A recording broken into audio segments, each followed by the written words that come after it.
日产 CVT 我经常修到哪些问题啊？今天跟你们简单的捋一捋。比如说冲击打滑异响这一块啊，真的在我这里每天都有。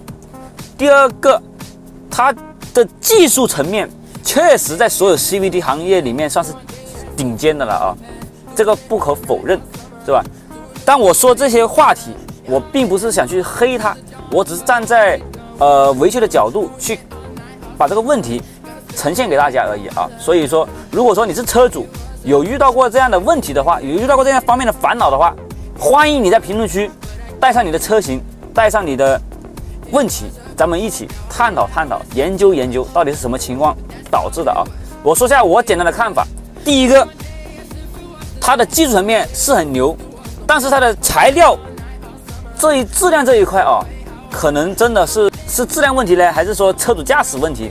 这个就是值得大家深思的啊，我就不去评论了。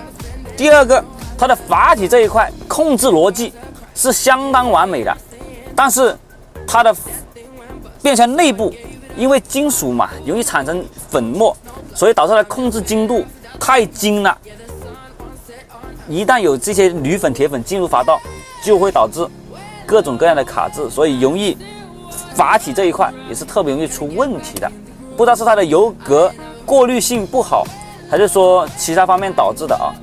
这个我们就不去深究它了。确实，它这些问题点，冲击打滑异响，真的是经常有遇到，好吧？也不是说它不值得去购买或者怎么样，大家一定要及时换油保养。其实它也是使用到8到10年也是 OK 的，只是说我们现在车主的意识可能保养意识比较差，比较薄弱，所以导致没有及时做保养，导致变速箱基本在5年左右，或者5年到8年左右就出问题了，这是不应该的。所以大家一定要把车好好保养，就这么点建议吧，好吧？